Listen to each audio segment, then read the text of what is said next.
The glow of the laptop screen cast a cool blue light across Amelia's face, illuminating the faint lines of fatigue around her eyes.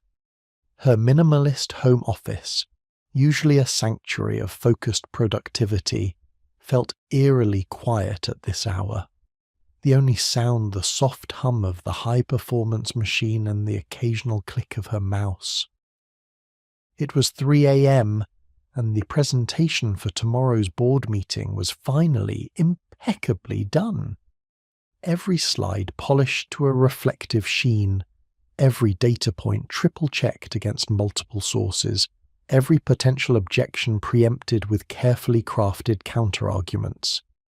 She had poured weeks, no, months, of her life into this project, sacrificing weekends, late nights, and countless moments of personal reprieve.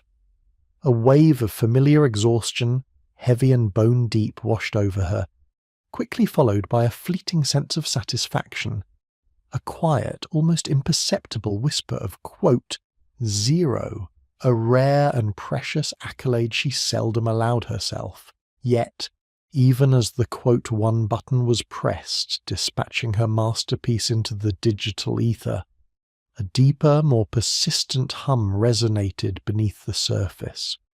A quiet anxiety about the next project already looming, the next impossible target, the next validation she would inevitably chase. Was it truly perfect? What if someone finds a flaw? What's next? These questions, like restless spirits, stirred within her. Amelia had everything society deemed successful. A corner office overlooking the city's glittering skyline, a 7-figure salary that afforded her every material comfort, a meticulously curated life that looked enviable from the outside. But as she finally lay in bed, the opulent silence of her spacious, tastefully decorated apartment seemed to amplify a profound emptiness, a chronic sense of, quote, 2, that no achievement, however monumental, ever truly filled. She felt like a virtuoso performer on a stage, constantly applauded, yet the applause echoed hollowly in an inner chamber no one else could see. This paradox of external triumph and internal void, this relentless striving despite overwhelming success, is what we term the golden cage of the overachiever. It's a prison built not of bars but of expectations, both self-imposed and societal, where the illusion of freedom is maintained by the glittering allure of the next goal. This essay delves into the complex and often contradictory world of the overachiever, exploring this pervasive human pattern through the interwoven lenses of contemporary psychology and ancient spiritual wisdom. We will examine overachievement not merely as a superficial drive for external success, but as a multi-layered phenomenon rooted in deep psychological blueprints, often masking profound insecurities and a yearning for intrinsic worth that remains stubbornly unfulfilled. It's a relentless pursuit born less of genuine ambition and more of a desperate need to prove one's value. Simultaneously, we will uncover how spiritual traditions across millennia have recognized this relentless striving as a fundamental human condition, a form of attachment to outcomes, an egoic pursuit of self-aggrandizement, or a profound misdirection of the soul's true purpose, and offered profound pathways toward a more authentic and integrated existence beyond the endless, exhausting cycle of doing and achieving.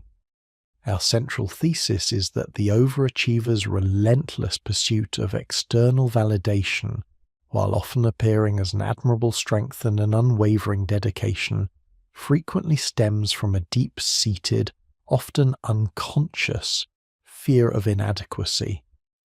This pattern, recognized by both the incisive insights of modern psychology and the timeless wisdom of spiritual teachings, represents a significant deviation from true self-realization and the enduring inner peace that humanity truly seeks.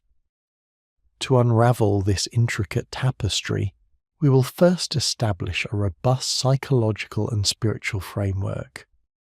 From a psychological perspective, we will explore the developmental origins of overachievement, drawing upon attachment theory to understand how early relational experiences shape the pursuit of external validation, often leading individuals to believe their worth is conditional on their performance. We will investigate pervasive cognitive behavioral patterns, such as debilitating perfectionism and the insidious imposter syndrome, where achievements are discounted and self-doubt reigns supreme, despite overwhelming evidence of competence. We will also delve into the neurobiological underpinnings that drive reward-seeking behavior, explaining the fleeting quote 3 of achievement and the subsequent quote 4 that compels the cycle to repeat, alongside the physiological stress responses that become chronic in the overachiever's life. From a spiritual vantage point, we will illuminate how various wisdom traditions have conceptualized this relentless striving. Buddhist teachings on tanha, craving, and dukkha, suffering, will shed light on the inherent dissatisfaction that arises from attachment to outcomes and the illusion of permanent happiness through external gains. Christian contemplative traditions will offer insights into the idolatry of self and the search for grace and unconditional love beyond the meritocracy of works. Sufi mysticism will explore the nafs, ego self, and its relentless pursuit of worldly recognition, often at the expense of spiritual growth. Meanwhile, Hindu Vedantic philosophy will touch upon the illusions of Maya that obscure true reality and the pursuit of dharma, righteous living aligned with cosmic order, beyond mere worldly success. Existential philosophy will further contribute by examining the profound anxieties of meaning-making, authenticity, and the inherent burden of freedom that can paradoxically fuel overachievement as a means to avoid confronting one's deeper purpose or lack thereof. Following this foundational framework, we will explore the modern manifestations of overachievement, analyzing how contemporary societal pressures, fueled by relentless consumerism and the worship of productivity, technological advancements that blur work-life boundaries, and cultural narratives glorifying hustle, exacerbate this pattern. We will examine recent psychological research on burnout, the pervasive trap of workaholism, and the insidious impact of social media on self-worth, where curated online personas constantly compare and compete. These insights will be juxtaposed with spiritual perspectives on navigating a hyper-competitive, achievement-driven world without losing one's soul or sense of inner equilibrium.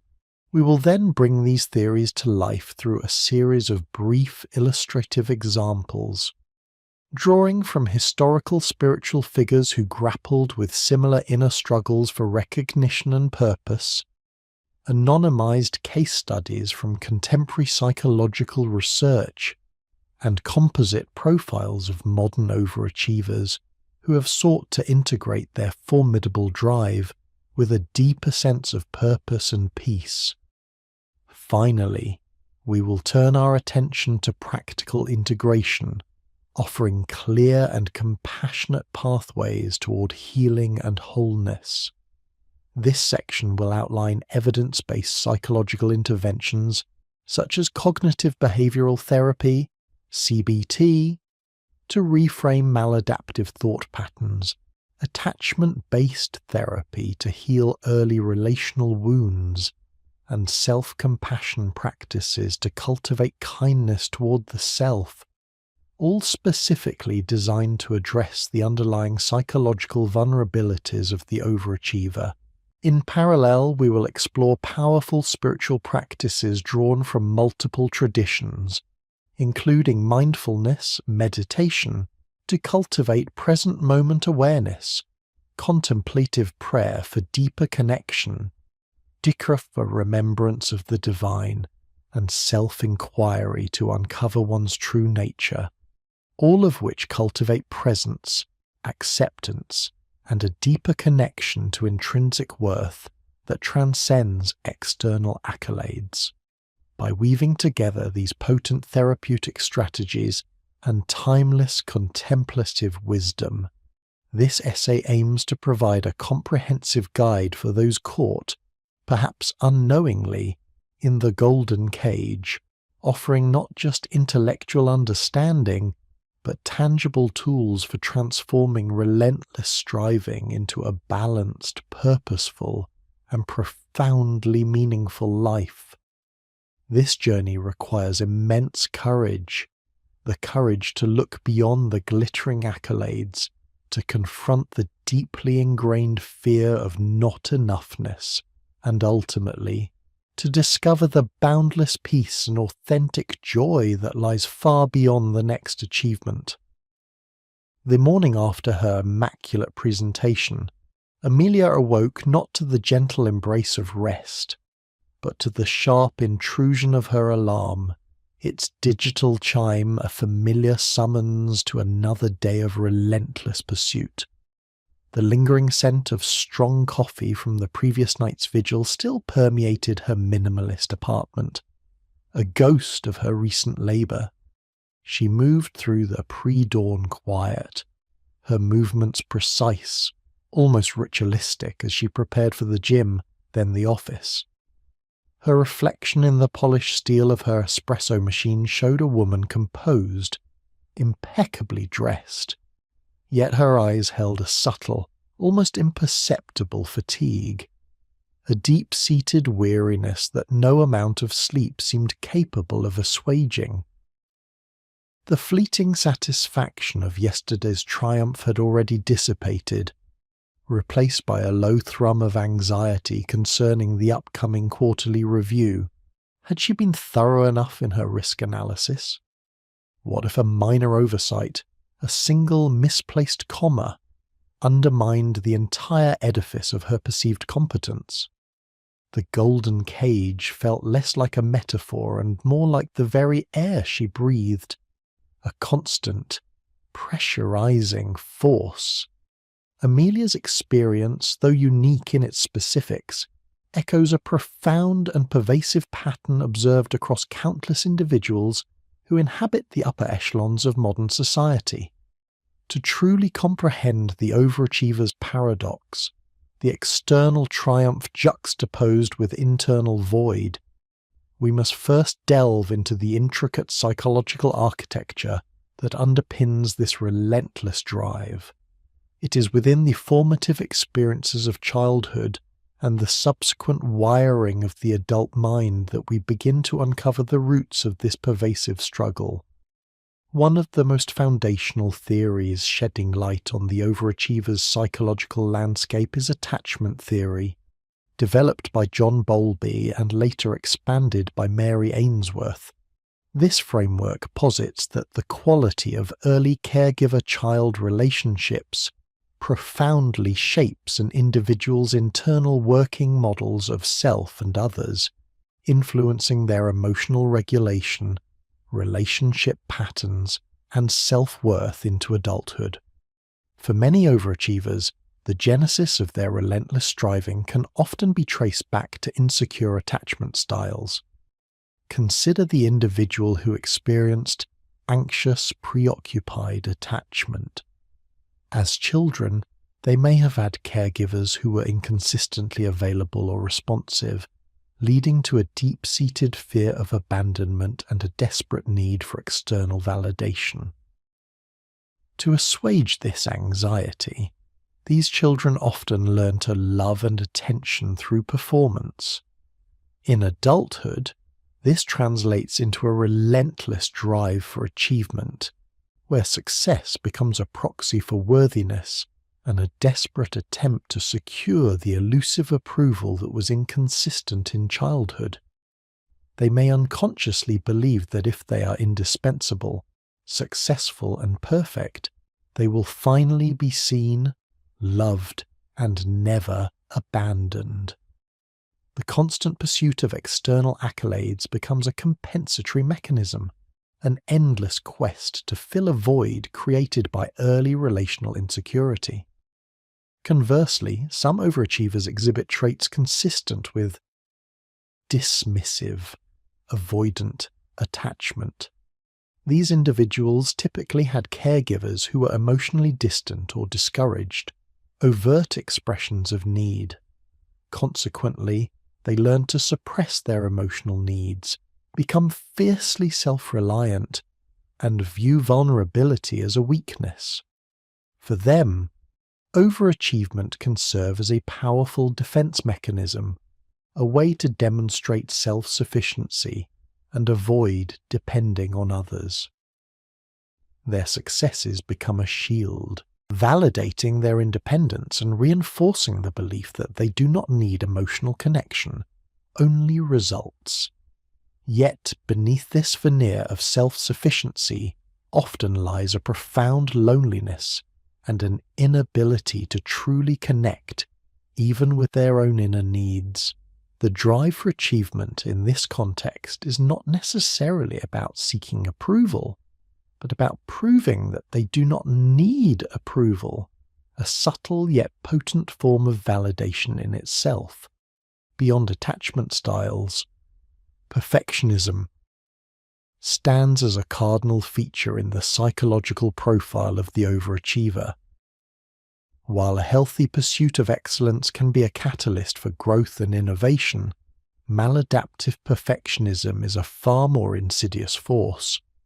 It is characterized by an internal standard that is impossibly high, coupled with an overly critical self-evaluation and an intense fear of making mistakes or failing to meet those exacting standards. For the overachiever, perfection is not merely a goal, it is a prerequisite for self-worth. This form of perfectionism is often rooted in a conditional sense of self-esteem, where an individual's value is contingent upon their performance. If they succeed, they are worthy.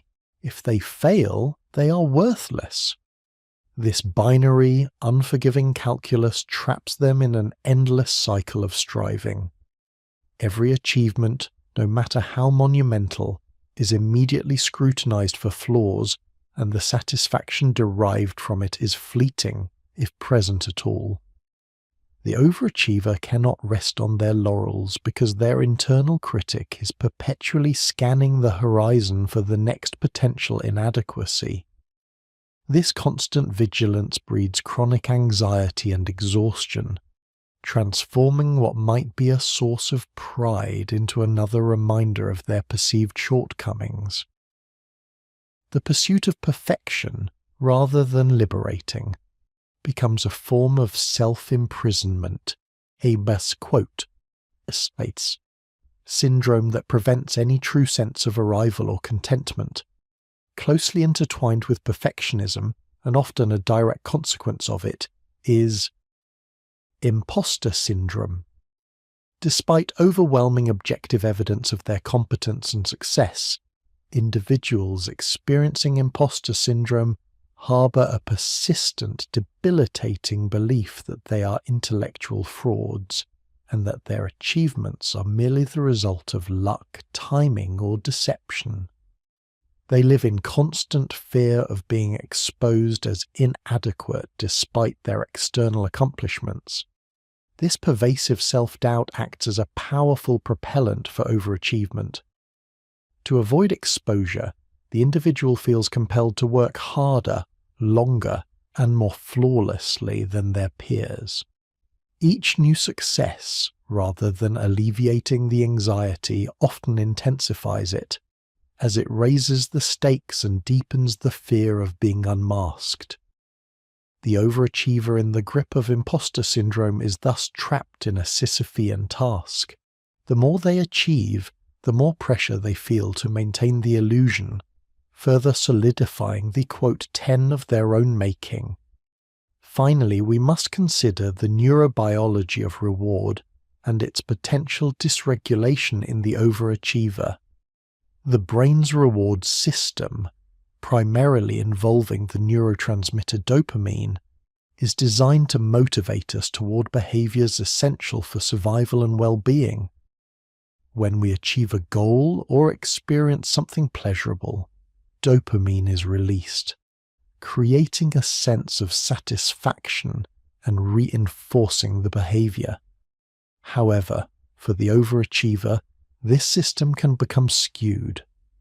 The transient nature of the satisfaction derived from achievements, often overshadowed by the relentless pursuit of the next goal, can lead to a kind of, quote, 11 the brain, craving the next hit of validation, pushes the individual to seek increasingly significant external achievements to trigger that fleeting sense of reward. The internal metric for quote 12 is constantly recalibrated upward, leading to an insatiable hunger. The overachiever becomes accustomed to the high of accomplishment, but because their self-worth is so tightly bound to external metrics, the satisfaction is never truly internal or lasting.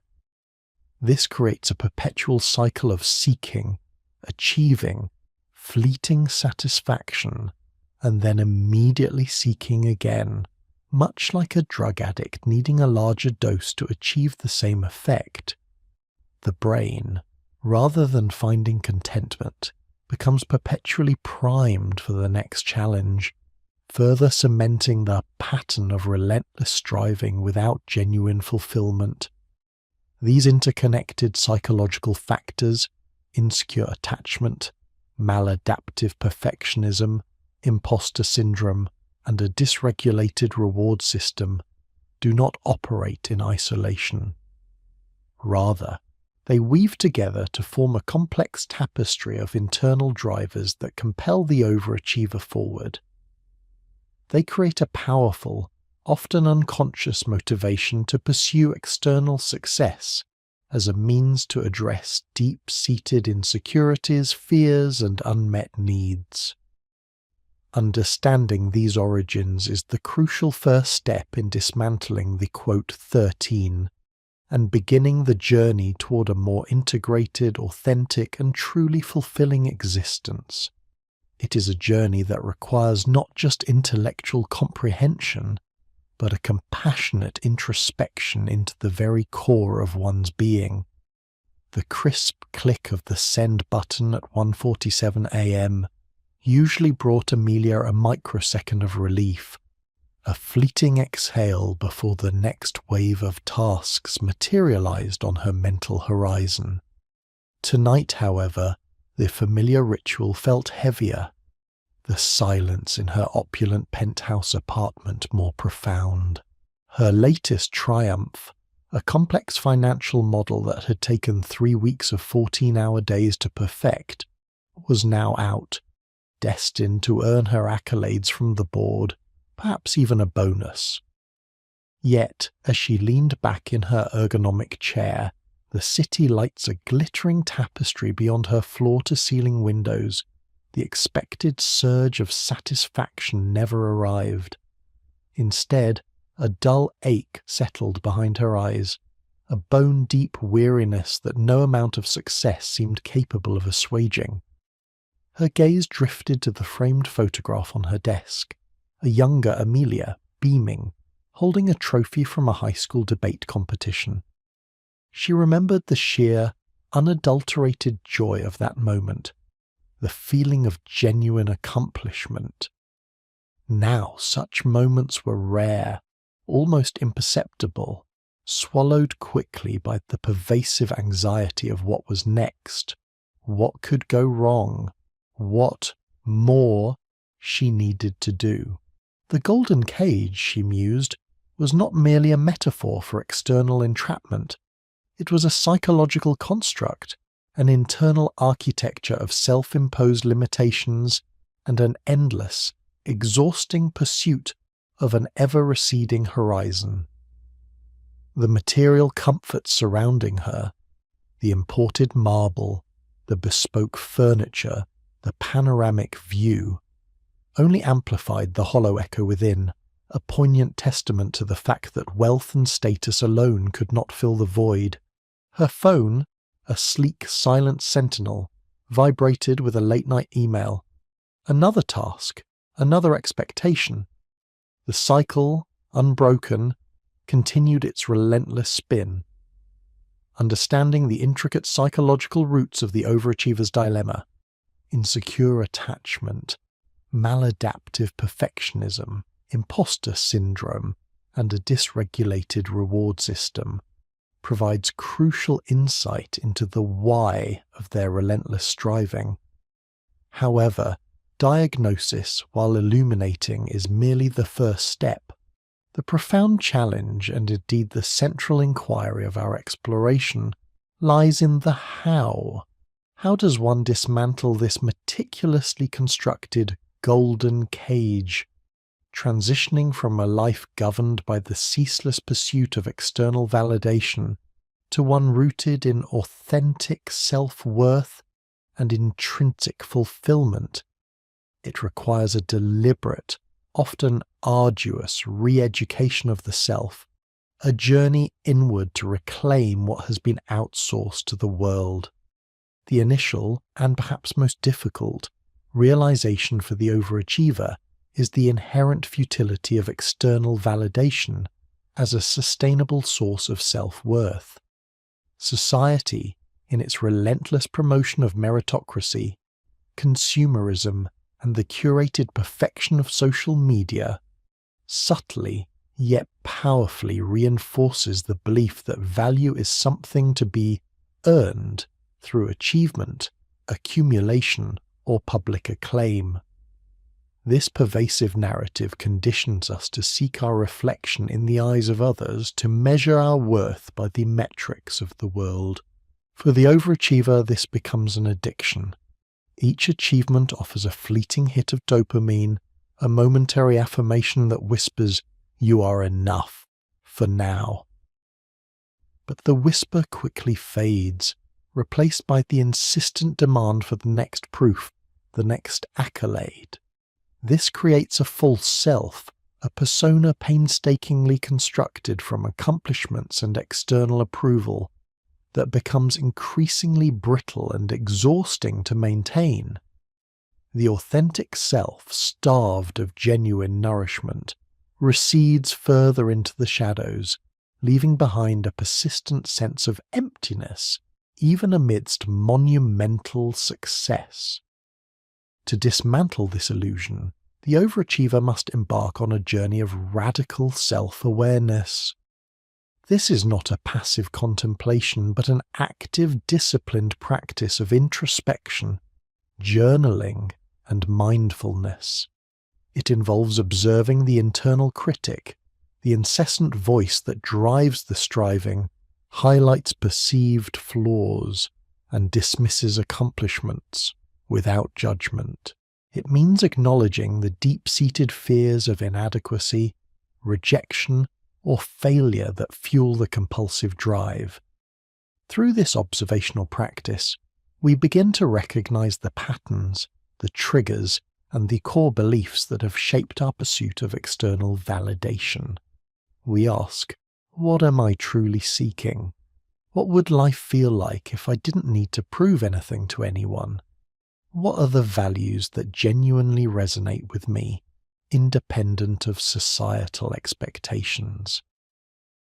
This self-inquiry naturally leads to the vital process of identifying and cultivating core values. Overachievers often operate from a value system dictated by external benchmarks: prestige, wealth, power, recognition. Reclaiming the true self necessitates a shift toward intrinsic values such as connection, creativity, compassion, integrity, personal growth, or contribution. This involves a profound re-evaluation of priorities, consciously choosing actions and pursuits that align with these internal compass points, rather than those that merely garner external approval. When decisions are rooted in genuine personal values, the motivation shifts from external obligation to internal desire, transforming the very nature of engagement. Crucially, this journey demands challenging the deeply ingrained limiting beliefs that underpin the overachiever's struggle. The most prevalent among these is the insidious conviction, often formed in early childhood due to insecure attachment or conditional love, that quote 19 or quote 20. These beliefs, though powerful, are not immutable truths. They are learned constructs. Cognitive restructuring techniques, often facilitated by therapeutic guidance, help to identify these irrational beliefs and replace them with more balanced, self-compassionate perspectives. This process involves gathering evidence against the limiting belief, recognizing its origins, and actively constructing alternative narratives that affirm inherent worth, irrespective of output or external success. Hand in hand with challenging limiting beliefs is the cultivation of self-compassion. This is perhaps the most radical departure from the maladaptive perfectionism that defines the overachiever. Instead of the relentless self-criticism and punitive internal dialogue, self-compassion involves treating oneself with the same kindness, understanding, and empathy one would offer a dear friend. It means acknowledging one's suffering, recognizing that imperfection is an inherent part of the human experience, and responding to perceived failures or shortcomings with warmth rather than harsh judgment. Self-compassion is not self-indulgence. It is a powerful antidote to the shame and fear that fuel overachievement. It allows for mistakes without collapsing one's sense of worth, fostering resilience and a healthier relationship with effort and outcome. The practical application of these internal shifts manifests in the practice of enoughness. This concept directly confronts the overachiever's perpetual quote 22 syndrome. It involves consciously setting realistic boundaries, learning to say quote 23 quote to demands that do not align with one's values or capacity, and prioritizing rest and rejuvenation not as a reward for work, but as an essential component of well-being. This redefines productivity, moving it away from sheer volume to mindful, sustainable effort. Mindful disengagement becomes a critical skill, stepping away from tasks without guilt, allowing for downtime, and recognizing that one's identity is not solely defined by their professional output. Furthermore, the practice of enoughness encourages a re-evaluation of success. For the overachiever, success is often a distant, monumental peak. Shifting this perspective means celebrating small victories, acknowledging effort and progress rather than solely outcome, and even embracing failures as invaluable learning opportunities. This recalibrates the internal reward system, making it more responsive to process and growth, rather than exclusively to external triumph. This also necessitates cultivating the courage to be imperfect, to embrace vulnerability, and to allow oneself to be seen as human, with flaws and limitations. This directly challenges both imposter syndrome and perfectionism, liberating the individual from the exhausting charade of flawless competence. Addressing the dysregulated neurobiology of reward, which drives the dopamine addiction to achievement, requires a conscious recalibration of what constitutes a reward. This might involve a dopamine detox, consciously reducing reliance on instant gratification and external stimuli, and instead seeking intrinsic rewards, engaging in activities purely for their own sake, hobbies, creative pursuits, deep conversations, spending time in nature, allows the brain to experience pleasure and satisfaction from the process itself, rather than solely from a defined outcome. These flow states, where one is fully immersed in an activity without concern for time or external recognition, are profoundly restorative and intrinsically rewarding.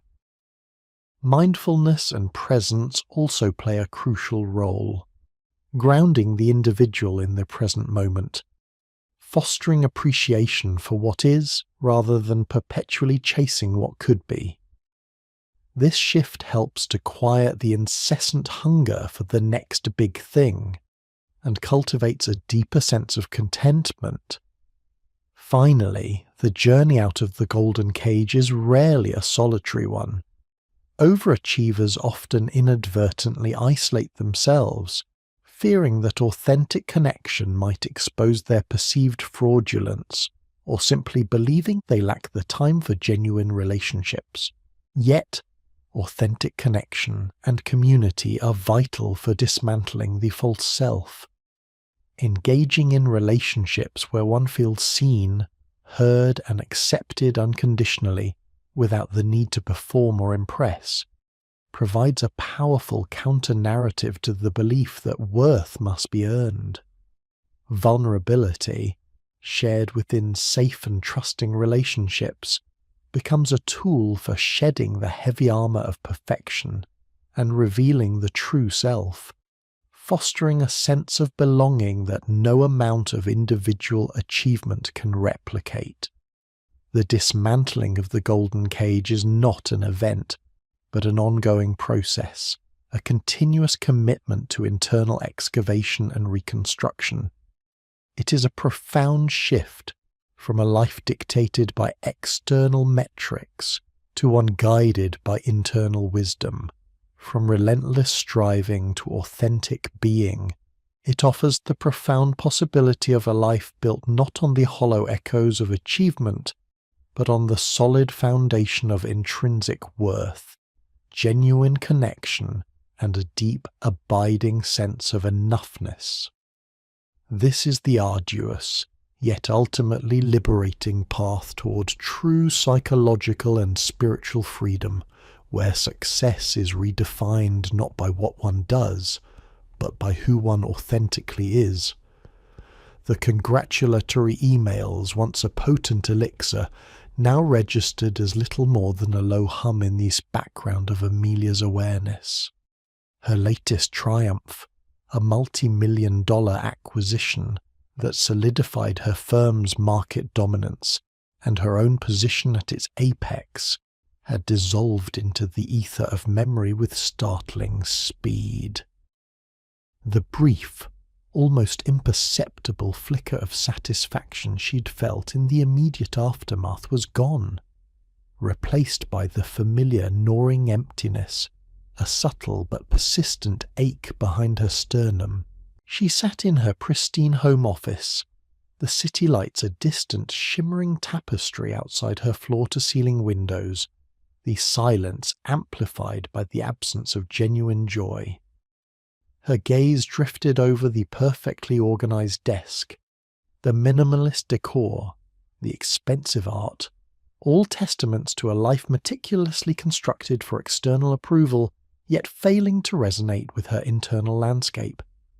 The exhaustion was bone deep, a heavy cloak she could never truly shed, even in moments of stillness. Her mind, ever vigilant, had already begun to catalogue the next set of challenges, the next summit to conquer. The not quite there yet syndrome, a relentless internal critic, whispered its insidious truths. This isn't enough. You still have more to prove. You still aren't truly secure. This relentless pursuit of more, even in the face of overwhelming achievement, often speaks to a deeper, more existential void that external successes are inherently incapable of filling.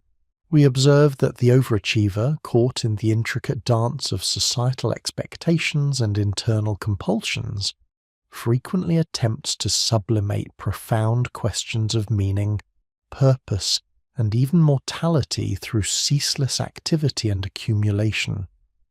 The relentless drive becomes a sophisticated defense mechanism, a perpetual state of busyness that serves to obscure the terrifying expanse of an unexamined inner life. In a culture that increasingly equates worth with productivity and material wealth, the overachiever finds a ready-made framework for this evasion, defining their very existence by their output rather than their inherent being. The psychological architecture supporting this cycle is deeply entwined with the perpetual quest for external validation. From early developmental stages, many overachievers learn, either explicitly or implicitly, that love, acceptance, and security are conditional, earned through performance, good behavior, or exceptional achievement. This foundational conditioning establishes a precarious self-worth, one that remains tethered to the fluctuating tides of external approval. We see this manifest not only in the grand gestures of career triumphs, but also in the subtle ways an overachiever might curate their social media presence, seek accolades, or even meticulously maintain their physical appearance. Each external affirmation, whether a promotion, a compliment, or a public recognition, offers a fleeting dopamine surge, a momentary reprieve from the underlying insecurity. However, because these validations originate externally, their power is transient, requiring a constant replenishment. The moment the applause fades, the insecurity resurfaces, compelling the individual to seek the next achievement, the next proof of their precarious worth. This dynamic stands in stark contrast to the cultivation of intrinsic worth, an internal knowing of one's value independent of any external metric. For the overachiever, accessing this intrinsic worth is often a profound challenge. Their identity has become so intricately interwoven with their achievements that to separate the two feels akin to dismantling the self. The fear of being unworthy without the armor of success is palpable, often rooted in the deeply ingrained belief that their inherent self, unadorned by accomplishment, is fundamentally flawed or insufficient. This self-objectification, the tendency to view oneself as a collection of achievements, roles, and external markers, rather than as a whole, complex and intrinsically valuable human being, becomes a tragic consequence of this conditioning.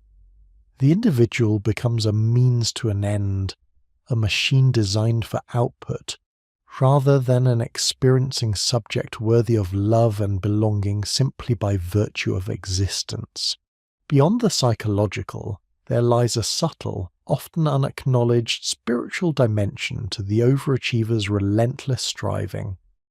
In many instances, the insatiable drive for more power, more recognition, more impact, can be interpreted as a misguided quest for transcendence, for a sense of ultimate significance, or even a form of worldly immortality.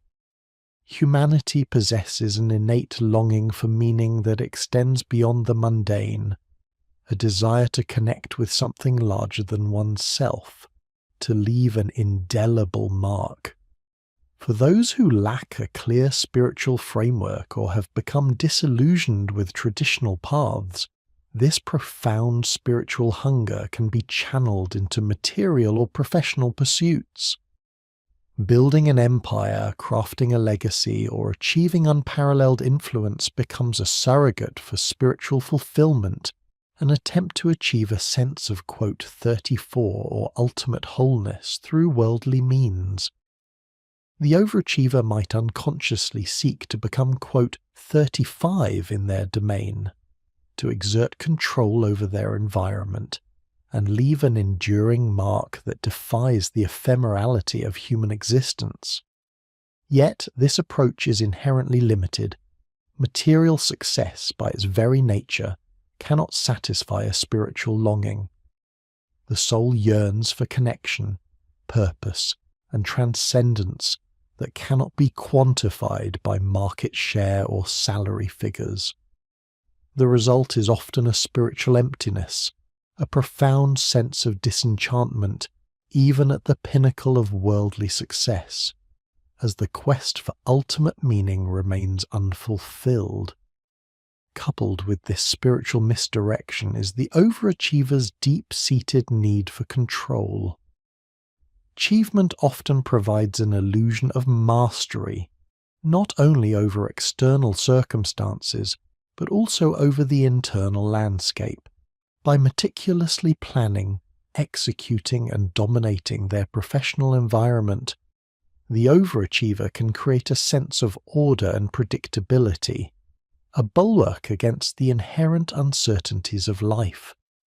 This hypervigilance and inability to truly relax or delegate stems from a profound fear of surrendering control to the unknown, to imperfection, to the natural flow of life that cannot be manipulated or optimized. The very act of letting go can feel like an existential threat, as it exposes the vulnerable, unarmored self that has been so carefully protected by the edifice of accomplishment.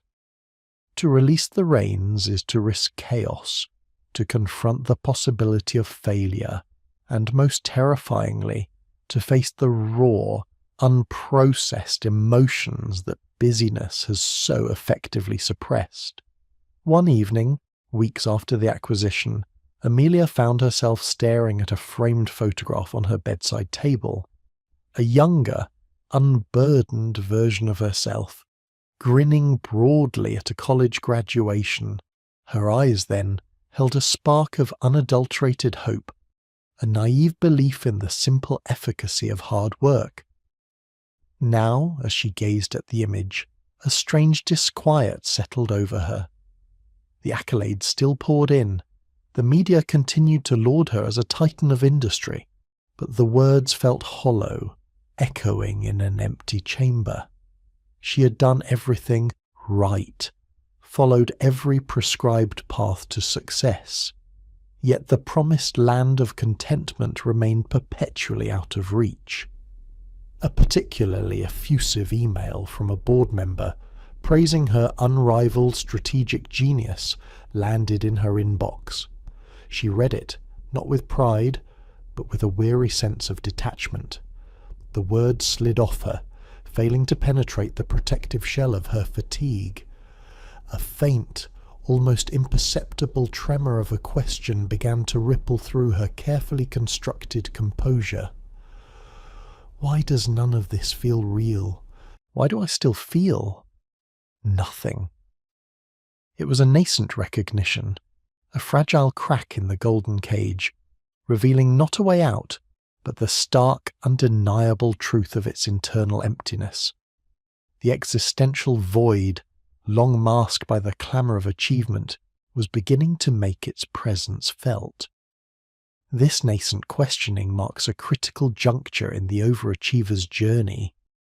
It is the moment when the effectiveness of their primary coping mechanisms, the relentless striving, the pursuit of external validation, the illusion of control, begins to wane. The once reliable strategies for managing underlying anxiety and insecurity no longer yield their accustomed, albeit fleeting, rewards. This dawning awareness necessitates a radical shift from external action to internal exploration. It is no longer sufficient to merely observe what one does. The imperative becomes to understand why. This deep dive into motivation demands a confrontation with the underlying fears, the unfulfilled longings, and the spiritual voids that have driven the relentless pursuit. The path forward involves a profound process of remembering oneself, gathering the scattered pieces of an identity fragmented by achievement, and reintegrating them into a cohesive, intrinsically valuable whole. This requires not just self-awareness, but a courageous willingness to dismantle the very structures that have defined one's success in favor of an authentic self rooted in intrinsic worth, self-compassion, and genuine connection. It is a journey of unlearning, of challenging the ingrained beliefs that tie self-worth to performance, and of finally embracing the profound "40" that lies beneath the layers of relentless striving. The silence in Amelia's penthouse apartment was a vast, echoing chamber, far more oppressive than any noise. It was nearly 3 a.m., the city lights below a glittering tapestry of indifferent activity. She stood by the floor-to-ceiling window, a glass of untouched water still cold in her hand. The acquisition celebrated just hours ago, already receding into a hazy, inconsequential memory. The "41" that had stirred within her after the deal's finalization had not faded. Instead, it had subtly intensified, settling into the quiet corners of her mind like a persistent hum. She felt nothing, no elation, no relief, no tremor of pride, only the familiar bone-deep exhaustion and a peculiar unsettling blankness. Her reflection in the darkened glass showed a woman who was by all external measures triumphant, impeccable, composed, undeniably powerful. Yet the eyes gazing back at her seemed to belong to a stranger, hollowed by a relentless pursuit of something that forever remained just out of reach. The "42" was not merely a metaphor, it was a palpable reality. Its bars forged from her own achievements, its gilded facade obscuring an interior bereft of genuine warmth or light. She had built this magnificent prison herself, brick by meticulous brick, believing each added embellishment would finally grant her the freedom she craved. Now she simply felt trapped, the weight of her own success pressing down, suffocating the very self she had sought to elevate. The overachiever's "43" is a construct of paradox, a meticulously crafted illusion of freedom and fulfillment that in truth binds its occupant ever tighter. It represents a state where external validation and material success become both the primary motivators and the primary ensnarers. This cage is not imposed by external forces alone. It is largely self-constructed, built from a foundation of deep-seated insecurities, a relentless pursuit of perfection, and a profound misdirection of intrinsic human needs. At its core, the golden cage is a psychological prison. Its walls are formed by societal expectations that conflate worth with achievement, by the relentless hum of comparison, and by the internal critic that demands perpetual striving. The overachiever often unconsciously internalizes these pressures, believing that only through an endless cycle of doing and achieving can they earn love, respect, or even existence. Each triumph, rather than offering liberation, merely reinforces the belief that more is required, that their current success is insufficient, a temporary reprieve before the next challenge. This creates a self-perpetuating loop, where the dopamine rush of accomplishment quickly fades, replaced by the gnawing anxiety of the next objective, the next summit to conquer. The cage, therefore, grows with each achievement, its dimensions expanding to accommodate greater accolades, yet its internal space remains just as constricted, just as empty. Societal narratives play a crucial role in reinforcing the golden cage. We are often conditioned to equate busyness with importance, productivity with virtue, and wealth with happiness. The quote glorifies relentless work, often at the expense of well-being, rest, and authentic connection. This pervasive ideology subtly yet powerfully communicates that one's value is directly proportional to their output.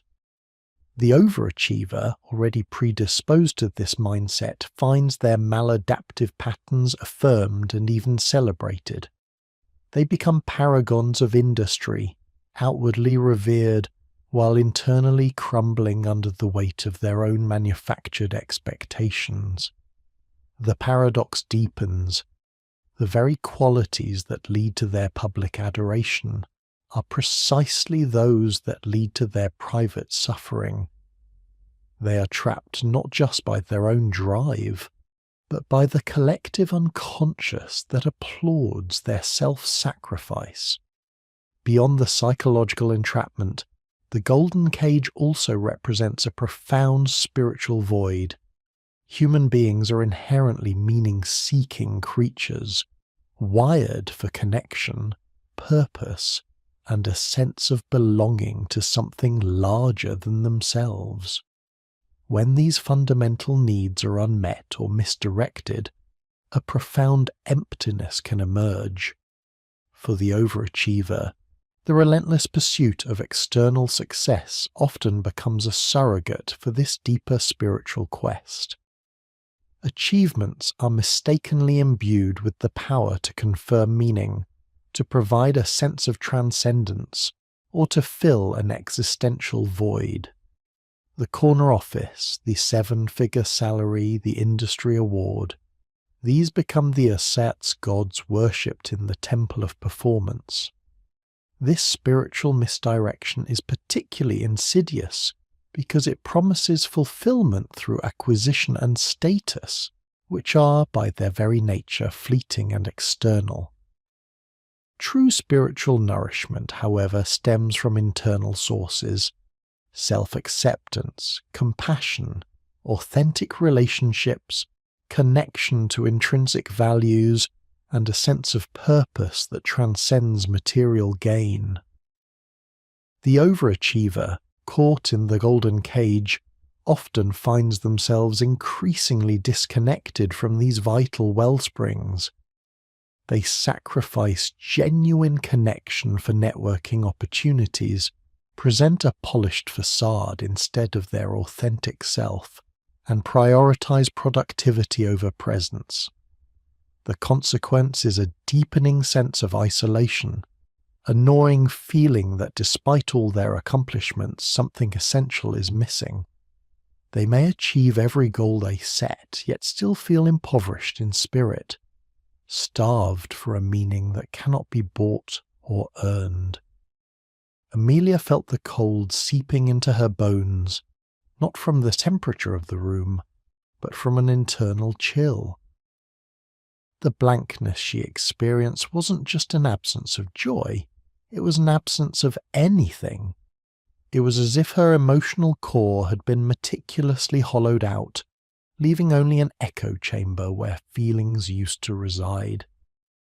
She thought of her meticulously organized calendar, her perfectly curated life, the endless parade of tasks and meetings and deadlines.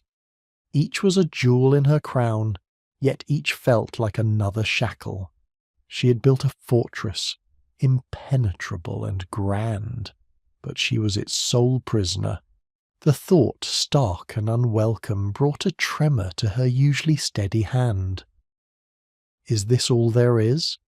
The nascent questioning had found its voice, a quiet whisper in the vast emptiness.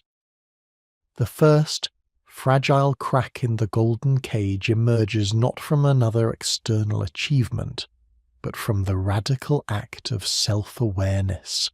This is not merely an intellectual understanding of one's predicament.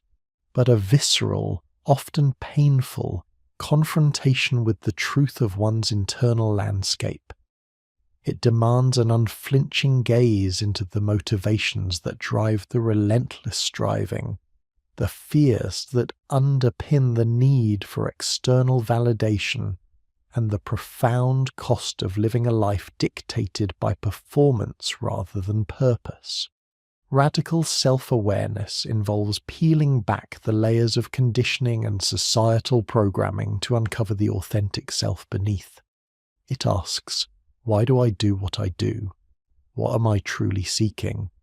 What fears am I trying to outrun or outachieve? This process is inherently uncomfortable, as it often brings to light deeply ingrained insecurities, past traumas, and limiting beliefs that have long operated beneath the surface. It requires a willingness to sit with discomfort, to acknowledge the suffering, and to resist the urge to immediately fill the void with another task or another goal. For the overachiever, who has mastered the art of distraction through perpetual motion, this stillness can feel terrifying, akin to facing an abyss. Yet, it is precisely in this stillness, in this conscious turning inward, that the possibility of dismantling the cage begins. By observing their own patterns without judgment, by acknowledging the emptiness without immediately seeking to fill it, the overachiever creates a space for genuine inquiry. This is not a passive observation. It is an active, courageous engagement with one's inner world. It is the first step toward remembering the fragmented self, toward understanding that the relentless pursuit of external metrics has, in fact, led them further away from their own intrinsic worth. This initial recognition, however faint, however unsettling, is the necessary precursor to cultivating intrinsic values and forging a path toward authentic well-being. It is the first glimmer of light in the gilded confines, hinting at a world beyond the bars. Amelia finally moved from the window, the city lights still indifferent. She placed the glass of water on her minimalist desk, her gaze lingering on the framed awards, the plaques, the polished statuettes. They were trophies of a war she hadn't realized she was losing. A quiet sigh escaped her, not of defeat, but of something new, something akin to a fragile recognition. The emptiness was real, and for the first time she allowed herself to truly feel its chill, rather than immediately reaching for the next task to numb it. The whisper of "is this all there is?" was no longer a fleeting thought. It was a question demanding an answer, and perhaps for the first time she was ready to listen. The silence in Amelia's penthouse apartment, usually a mere backdrop to her relentless internal monologue, now felt like a palpable entity. It pressed in, not with the familiar hum of anticipation for the next task, but with a profound, almost deafening blankness. She stood by the floor-to-ceiling window, the city lights below a glittering tapestry of ceaseless motion, a stark contrast to the sudden, unnerving stillness within her. The acquisition had been finalized, the headlines written, the congratulatory emails flooding her inbox, yet the accustomed surge of fleeting satisfaction was entirely absent. Instead, the question, "Is this all there is?"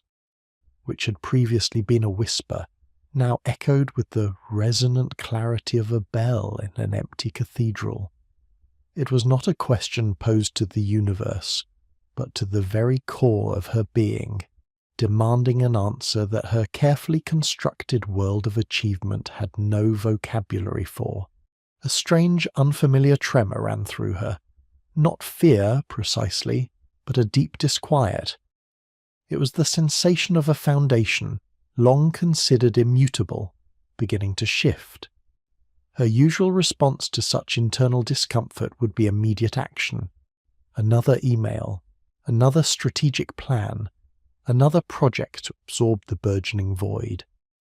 But tonight, the impulse to do was muted, replaced by a bewildering inertia. She simply stood, observing the quiet unravelling of her internal landscape, a radical act of non-doing that felt both terrifying and, in a strange, nascent way, liberating. The golden cage for the first time felt less like a prison and more like a stage from which the scenery was slowly being struck, revealing an empty, echoing space behind. This moment of profound questioning, of radical self-awareness, marks a critical inflection point in the journey of the overachiever. It is the genesis of the dismantling process, a vital rupture in the seamless narrative of striving. For individuals like Amelia, whose identities have been meticulously woven from external validation and performance, this internal blankness is not merely a lack of stimuli. It is a confrontation with the unadorned self, a self stripped of its accomplishments and accolades. This initial disquiet, far from being a negative state, serves as a crucial signal, an urgent invitation to transcend the limitations of the ego and explore the deeper architecture of the psyche and spirit. From a psychological perspective, this emergent blankness signifies a temporary faltering of the ego's intricate defense mechanisms. The relentless pursuit of external goals often acts as a sophisticated form of avoidance, a constant engagement designed to preclude the experience of uncomfortable internal states. Maladaptive perfectionism, imposter syndrome, and insecure attachment styles all coalesce to create a psychological fortress, wherein self-worth is perpetually conditional, tethered to the next achievement. When the expected dopamine rush fails to materialize, or when the temporary satisfaction evaporates with unprecedented speed, the overachiever is left exposed to the very void they have spent a lifetime attempting to outrun. This exposure, while initially unsettling, is a prerequisite for genuine growth. It indicates a readiness to move beyond the superficial metrics of success and to engage with the authentic self, however unfamiliar or incomplete that self may initially appear. Spiritually, this blankness can be understood as an involuntary kenosis, a self-emptying that, while painful, is often a precursor to profound transformation. Many spiritual traditions speak of a dark night of the soul, a period of intense spiritual desolation where previous forms of meaning and connection dissolve, leaving an individual feeling lost and disconnected. For the overachiever, whose spiritual quest has been unconsciously misdirected towards material accumulation and external recognition, this void represents the inherent inability of the finite to satisfy the infinite. The ceaseless activity, the relentless doing, has served as a powerful distraction, preventing the natural process of introspection and the cultivation of an inner life. The moment the blankness asserts itself, it demands a reorientation, urging the individual to seek meaning not in the acquisition of more, but in the acknowledgement of less. It is in this fertile emptiness that the true contours of the soul, unburdened by external expectations, can begin to emerge. The profound fear of this stillness, this internal void, is deeply ingrained within the overachiever's psyche. It is not merely a fear of boredom. It is a primal terror of confronting the unprocessed self, the unmet needs, the unacknowledged pain, the raw emotions that have been systematically suppressed in the service of performance. To sit in the quietude is to invite a deluge of unaddressed feelings, a cacophony of internal voices that have long been silenced by the din of activity. The overachiever's self-worth is often contingent upon what they do, not on who they are. The void, therefore, represents the terrifying prospect of the unearned self, the unconditional self they have never allowed themselves to experience or value. It is the space where existential angst resides, where fundamental questions of purpose and meaning, previously answered by external validation, now demand a more profound, internally generated response. The initial steps towards internal exploration, therefore, are not about filling this void, but about acknowledging and courageously sitting with it. This is a radical departure from the overachiever's ingrained modus operandi, which dictates that any problem must be immediately addressed and solved through action. The first, and arguably most challenging task, is to cultivate a radical acceptance of this state of being. It requires an intentional pause, a deliberate withholding of the impulse to react or to distract. This is where practices such as mindfulness become indispensable, not as another skill to master or another item to check off a to-do list, but as a gentle, non-judgmental approach to observing the internal landscape. By creating a conscious space between the self and the incessant drive to do, the overachiever can begin to witness their thoughts and emotions without immediately becoming entangled in them, allowing for a new perspective to emerge. Journaling and reflective practices can also serve as crucial tools in this nascent stage. For an individual accustomed to externalizing their achievements, the act of writing down internal thoughts, fears, and nascent questions provides a tangible means of externalizing the internal landscape. It allows for a safe and private space to process the unfamiliar emotions stirred by the blankness, to track the subtle shifts in perception, and to begin articulating a new narrative of self-worth that is not contingent on performance. This is not about finding immediate answers, but about developing the capacity for sustained introspection, a muscle that has long atrophied under the weight of ceaseless activity. While professional guidance from a therapist or spiritual mentor can be invaluable during this arduous journey, the fundamental work must originate from within, from the overachiever's willingness to engage with their own inner world. However, this journey is rarely linear or without significant challenges. The ego, having spent decades constructing a robust identity around achievement, will not relinquish its hold easily. As the overachiever begins to intentionally sit with the void, they may experience a powerful backlash, increased anxiety, heightened feelings of inadequacy, a resurgence of old fears, or even a compelling urge to revert to established patterns of overworking and distraction. This resistance is a natural, albeit uncomfortable, part of the process. It is the system recalibrating, attempting to reassert equilibrium in the face of radical change. Moreover, external pressures, from demanding workplaces, societal expectations, and even well-meaning peers, will subtly or overtly push the individual back towards the familiar comfort of striving. The overachiever must develop an acute awareness of these internal and external forces, learning to navigate them with both resolve and compassion for their own struggle. Yet, despite the inherent difficulties, this stage of confronting the void is profoundly hopeful. It signifies the courageous first step towards dismantling the self-made prison of the golden cage.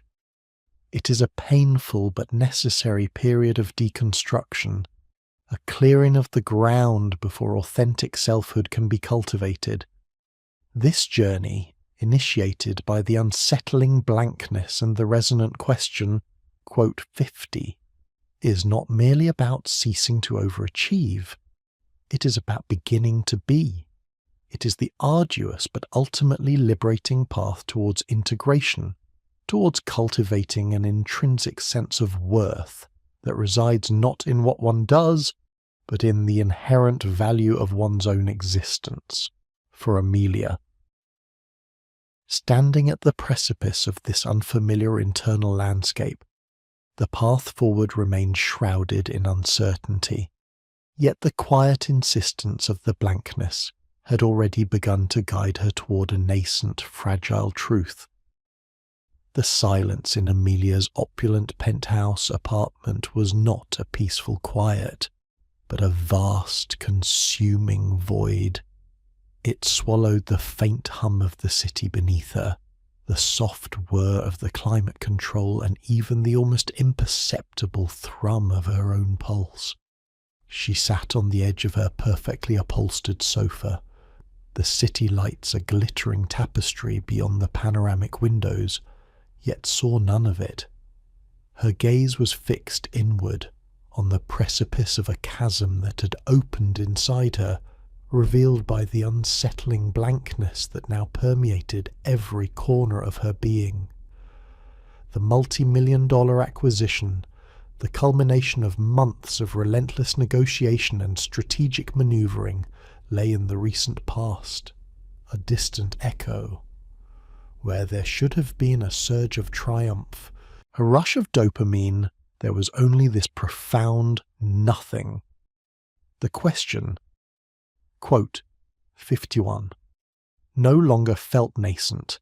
It was a roaring current, threatening to pull her under. It was terrifying, this absence of feeling, this utter lack of the familiar drive that had propelled her through decades of monumental achievement. Her meticulously curated life, once a source of pride and purpose, now felt like an elaborate stage set, empty of an audience, empty of a performer. The golden cage for the first time felt not merely restrictive but utterly hollow. This experience of profound blankness, this existential void, marks a critical and often terrifying juncture in the overachiever's journey. Psychologically, it represents a breakdown of the ego's most sophisticated defenses, a moment when the relentless striving that once served as a bulwark against core insecurities can no longer hold. The constant pursuit of external validation, the ceaseless accumulation of accolades and material success, ceases to generate its accustomed internal reward. The dopamine receptors, once hyper-responsive to new achievements, now appear dulled, unresponsive to even the grandest triumph. This dysregulation is not a failure of the individual, but rather a necessary collapse of the false self, the carefully constructed persona built upon conditional worth. For the overachiever, whose identity is inextricably linked to their accomplishments, this blankness is an identity crisis of the most profound order. It is a forced confrontation with the unadorned self, stripped of its titles, its net worth, its impressive resume. The fear that arises during this phase is primal, the fear of inadequacy, the fear of being utterly unlovable without the veneer of success, the terror of becoming, quote, 52 if one ceases to do.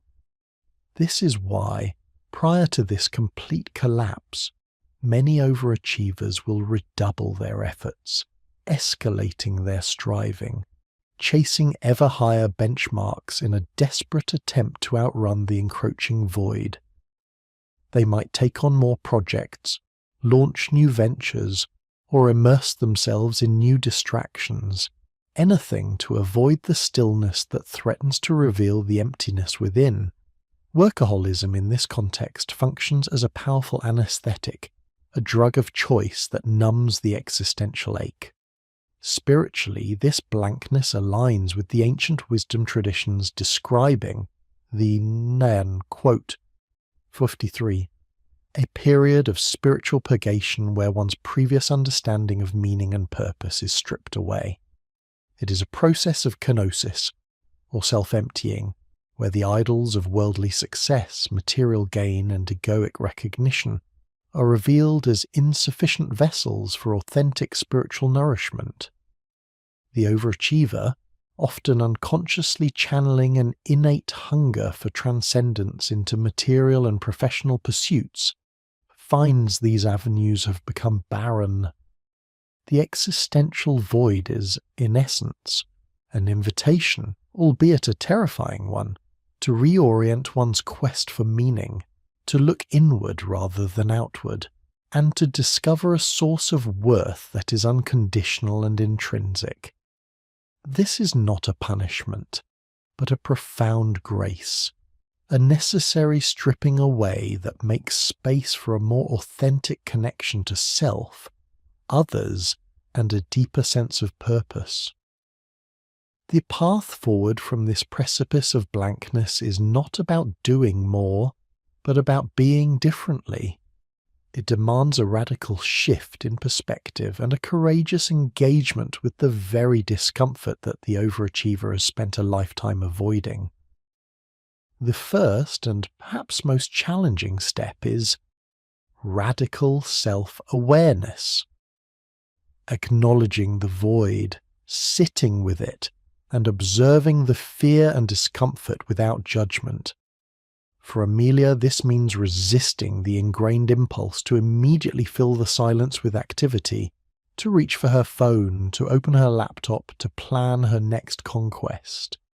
It requires a deliberate, almost defiant act of stillness. This is not passive resignation, but active observation, a quiet internal witnessing of the thoughts, emotions, and bodily sensations that arise in the absence of external distraction.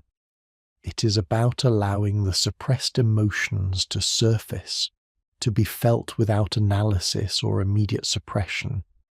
The overachiever, accustomed to problem solving and action, finds this, quote, 54 excruciatingly difficult, often mistaking it for weakness or unproductive idleness. Yet it is precisely in this stillness that the true self, obscured by layers of achievement and expectation, can begin to reveal itself. Following this initial act of awareness, the cultivation of self-compassion becomes paramount. The overachiever is typically their own harshest critic, driven by an internalized voice that constantly demands more, better, faster. To extend kindness, understanding, and acceptance to oneself, especially in a state of perceived, quote, 55, quote, or emptiness, is revolutionary. It involves recognizing that the relentless striving was often a deeply human, if misguided, attempt to feel worthy, safe, or loved. It means speaking to oneself with the same empathy one would offer a struggling friend, acknowledging the pain and vulnerability beneath the polished exterior. This is not self-pity, but a gentle embrace of one's own humanity, flaws and all.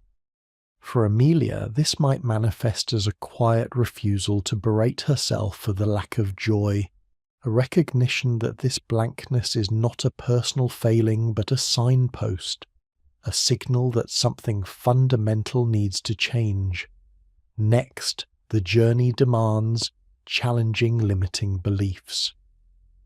The overachiever operates under a powerful set of core narratives that dictate their value is conditional. Quote, 56. Quote, 57. Quote, 58.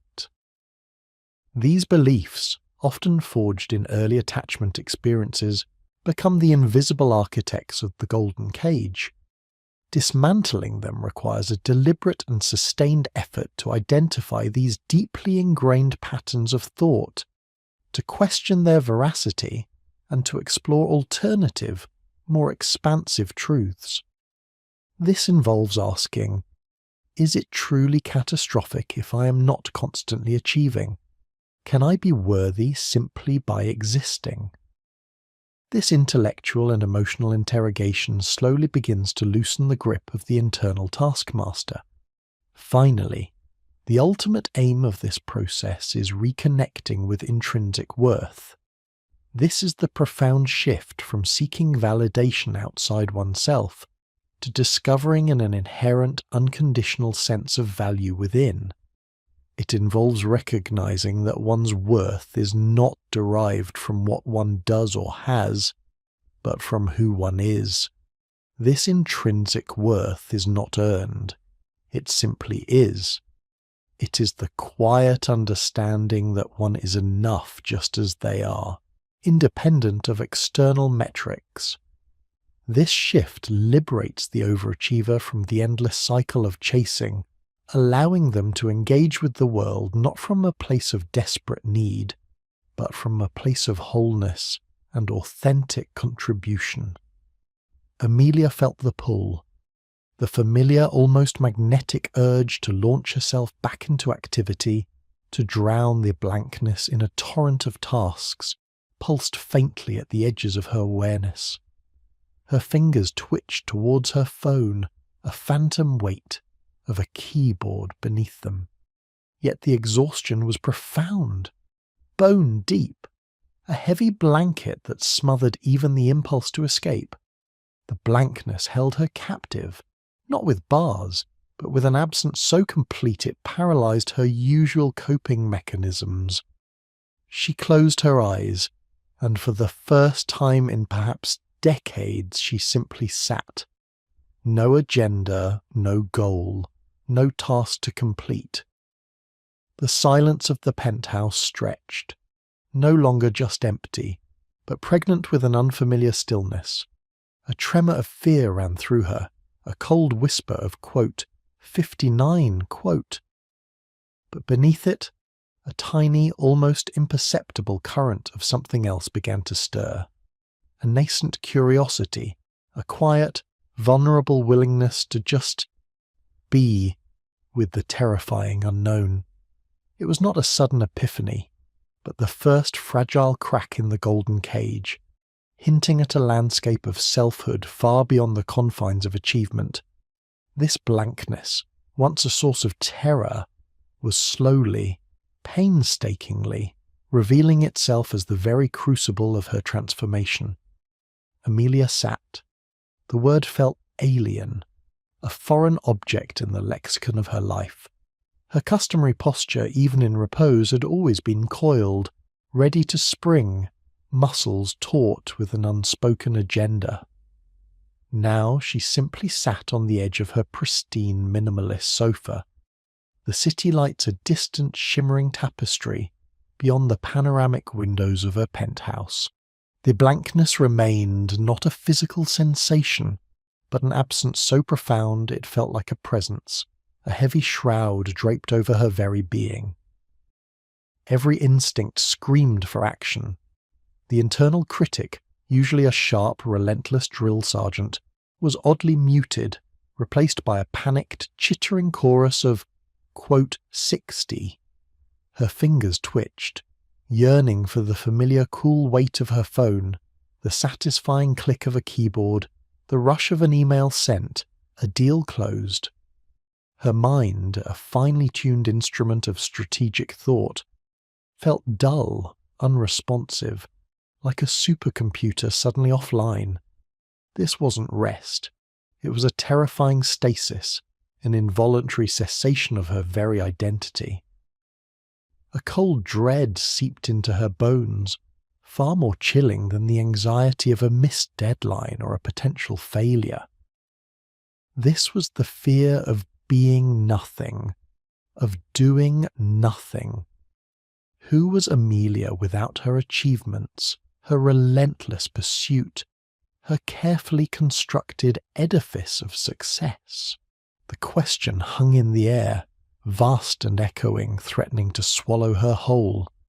Yet a part of her, a newly awakened, bruised part, recognized the insidious pull of that fear.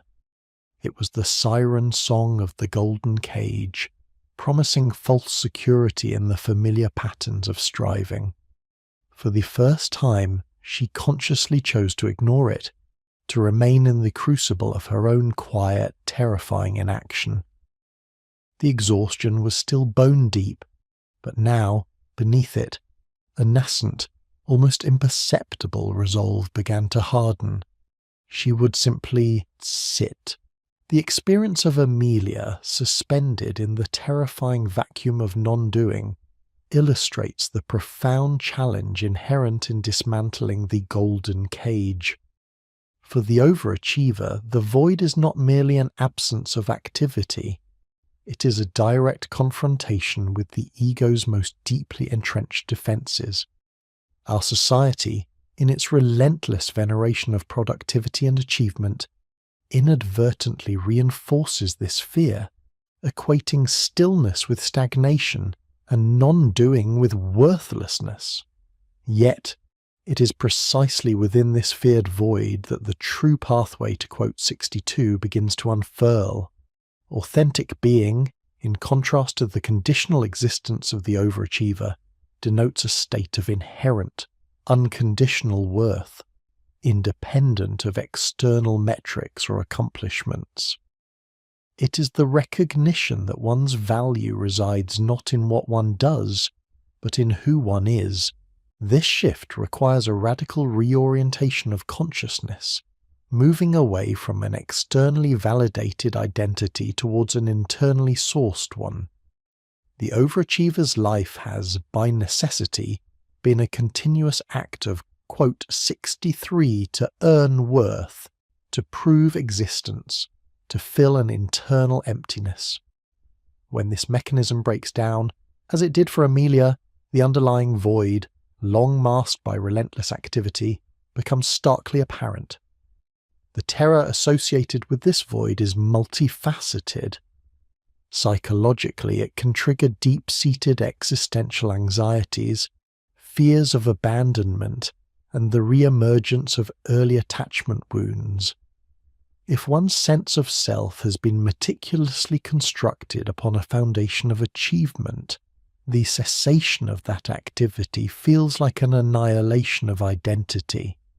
Spiritually, this void is often experienced as a dark night of the soul, a period of profound disorientation, where old frameworks of meaning collapse, leaving one adrift in an ocean of uncertainty. The ego, a master of self-preservation, will invariably attempt to reassert control, to drag the individual back into the familiar, albeit destructive, patterns of striving. It whispers promises of regained purpose, of a return to the successful self, even as that success has proven hollow.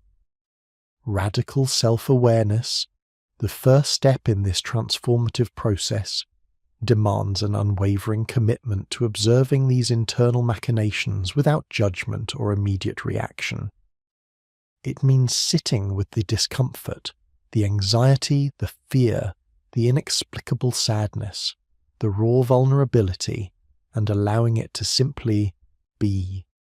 This is not a passive surrender, but an active, courageous engagement with one's inner landscape.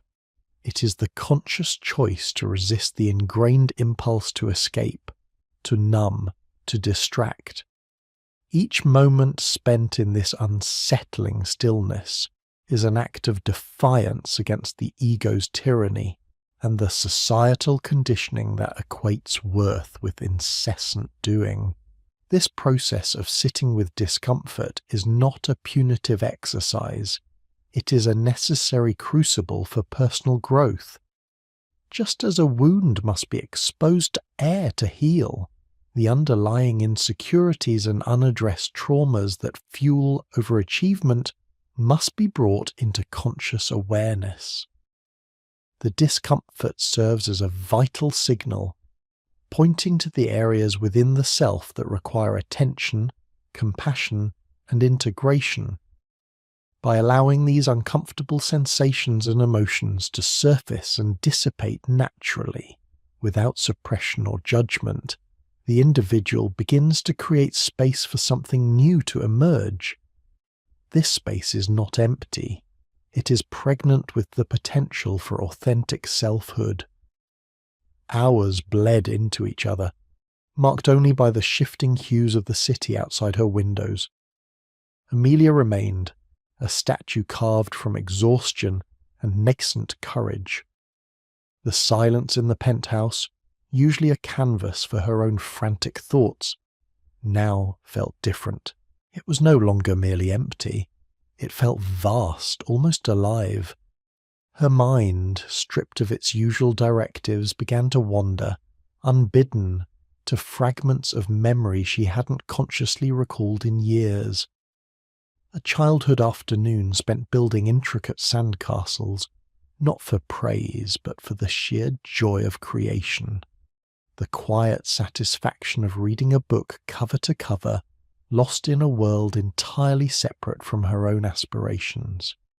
Moments of simple human connection, a shared laugh, a gentle touch, remembered with a sudden, aching clarity. These weren't memories of achievement or acclaim. They were echoes of pure, unadulterated experience, untainted by the need for validation. A faint tremor, not of fear, but of something akin to recognition, stirred within her. She realized with a jolt that was both unsettling and strangely liberating that these moments, these feelings, were not contingent on any external success. They simply were. They had always been there, buried beneath layers of ambition and expectation. The urge to do still pulsed, a phantom limb ache, but its intensity had lessened. The chittering chorus of panic had receded, replaced by a deep, resonant hum of weariness. Yet, within that weariness, a new sensation flickered, a sense of quiet presence. She wasn't trying to solve anything, fix anything, or achieve anything. She was simply here. And for the first time in what felt like a lifetime, that was enough. The terror hadn't vanished entirely, but it no longer held absolute dominion. A tiny, almost imperceptible seed of trust in the unknown had been planted, a fragile affirmation that perhaps, just perhaps, there was something to be found in this terrifying stillness. Something more profound than the fleeting highs of her golden cage. It is in these moments of profound stillness, when the relentless striving has ceased and the ego's clamour begins to subside, that the first tendrils of intrinsic worth can begin to emerge. This emergence is rarely a dramatic revelation. More often, it is a subtle unfolding, a quiet recognition of an inherent value that has always existed, obscured by the noise of external validation. Intrinsic worth is not something to be acquired or earned. It is an innate quality of being, a fundamental truth of human existence. Every individual possesses it, regardless of their achievements, status, or perceived failures. The overachiever's journey to reconnect with this intrinsic worth is particularly challenging, because their entire identity has been predicated on its absence. They have been conditioned to believe that worth is conditional, a prize to be won through relentless effort. To accept an inherent unearned worth requires a dismantling of this core belief system, a profound paradigm shift. It necessitates a radical act of self-acceptance, embracing oneself fully, flaws, insecurities, and all, without the need for external proof. This process is not about becoming less ambitious or less driven. It is about shifting the source of that drive. When actions spring from a place of intrinsic worth, they are motivated by genuine interest, passion, and a desire to contribute, rather than by a desperate need for validation or an attempt to fill an internal void. The pursuit of excellence can continue, but it transforms from a frantic race against inadequacy into a joyful expression of one's authentic capabilities. The rediscovery of intrinsic worth is often accompanied by a renewed connection to simple, unfiltered experiences, much like Amelia's unexpected recall of forgotten joys. These are the moments when the ego's agenda is absent, when one is fully present in the moment, experiencing life for its own sake. It is in these spaces that true fulfillment resides, a deep and abiding sense of contentment that is impervious to the fluctuating tides of external success or failure. The path from the quote 68 to authentic being is arduous, demanding unwavering courage and compassion. It requires a sustained commitment to sitting with discomfort, to questioning deeply ingrained beliefs, and to resisting the seductive pull of old patterns. Yet, each moment of conscious presence, each choice to remain in the void rather than flee it, constitutes a powerful act of liberation. It is the widening of that quote 69 allowing the light of intrinsic worth to illuminate the path forward, not towards an imagined future of greater achievement, but towards an authentic, integrated present. The journey is not about finding a new quote 70 to chase, but about discovering the profound purpose already residing within, the simple, miraculous act of being. The fragile seed of trust Amelia had cultivated in the quiet stillness began its arduous subterranean work, pushing against the compacted earth of decades-old habits. She found herself in the mornings lingering a little longer in the soft, diffused light of her minimalist apartment, not to plan the day's conquest, but simply to be. She tried to recall the sensation of the sun on her skin from those childhood memories, to feel the quiet hum of her own existence without a task appended to it. It was excruciatingly difficult. Her mind, a finely tuned machine for problem-solving and strategizing, rebelled against the perceived idleness. A frantic internal dialogue would erupt. "What are you doing? This is unproductive. You're wasting time. There's a deadline. There's always a deadline." She experimented with small acts of deliberate presence. A cup of coffee became an exercise in sensory engagement. The bitter aroma, the warmth seeping into her palms, the subtle shift of flavour on her tongue. Yet even these moments were often hijacked by an insistent mental ticker tape of to-do lists, emails unread, and hypothetical crises demanding her immediate attention. The quiet resistance she faced was not an external battle, but an internal civil war, a deeply ingrained neural pathway asserting its dominance over a nascent, fragile alternative. The exhaustion that had long been a constant companion now manifested differently. It was less the bone-deep weariness of overwork, and more the mental fatigue of constant internal vigilance, of choosing not to engage with the familiar siren song of productivity. The journey away from the overachiever's gilded prison is rarely a linear ascent. More often, it resembles a labyrinthine descent, punctuated by false starts, retraced steps, and the potent allure of familiar albeit painful pathways. The human psyche, in its profound wisdom and its equally profound resistance, tends to cling to what is known, even if that known is a source of suffering. For the overachiever, the relentless striving, the constant pursuit of external validation, and the meticulous construction of an identity based on achievement are not merely habits, they are fundamental operating systems, deeply embedded not only in behavioral patterns, but also in the very neurochemistry of the brain. Each past success, each fleeting surge of dopamine triggered by a completed task or a public accolade, reinforces the neural circuitry that equates worth with performance. To deviate from this path is to confront an existential threat, a profound undoing of the self as it has been known. This deep-seated resistance to change is often amplified by the external world, which, ironically, is designed to reward the very behaviors that trap the overachiever.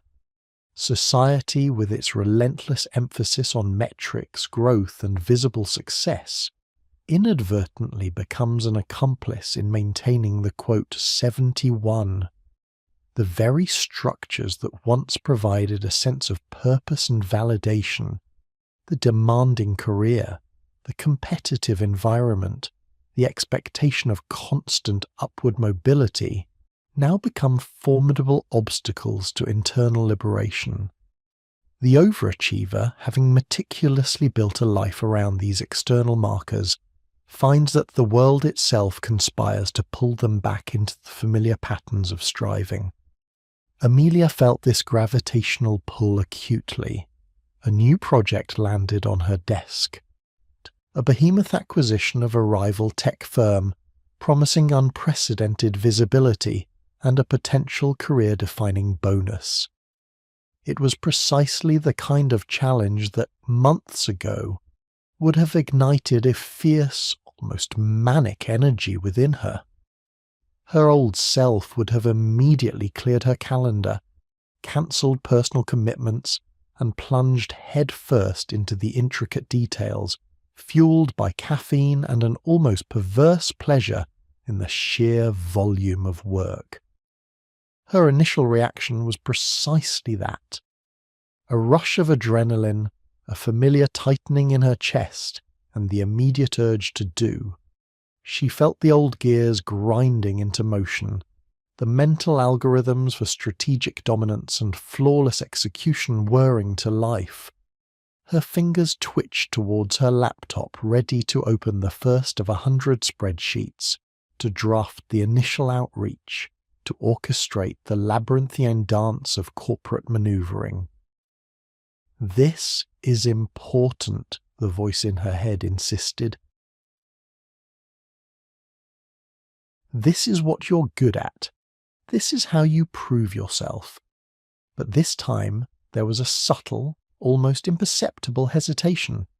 The adrenaline rush, usually a precursor to sustained high performance, felt different. It was tainted by a nascent weariness, a quiet recognition of the familiar hollowness that would inevitably follow, no matter how monumental the achievement.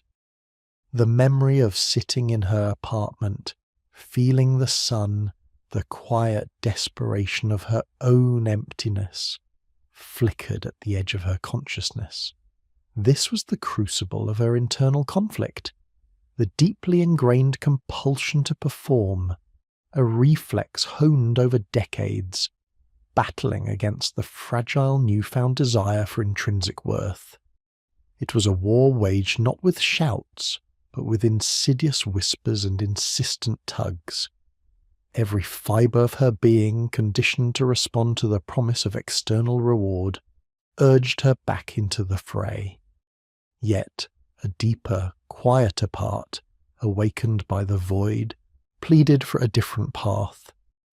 She sat at her desk, the project brief open, unread, the digital glow illuminating the stark lines of her face. The tension in the room was palpable, a silent scream of opposing forces tearing at the fabric of her being. The concept of the, quote, 72 emerges as a crucial framework for understanding and navigating this internal schism. For the overachiever, the self has often been fragmented, with the performing, achieving aspect becoming dominant, while other vital components, the vulnerable, the playful, the contemplative, the relationally connected, are suppressed or neglected. This fragmentation is not a sign of weakness, but a protective mechanism, often developed in response to early experiences where only certain aspects of the self were deemed acceptable or worthy of love. The quote 73 is thus not merely an external construct of success, but an internal architecture, where a carefully curated, high-achieving persona guards against perceived inadequacy and the fear of not being enough. To truly dismantle this cage requires a radical act of integration, a willingness to acknowledge and embrace all parts of the self, not just the outwardly successful ones. This means making space for vulnerability, for imperfection, for the quiet moments of non-doing, and for the messy, unpredictable landscape of genuine human connection.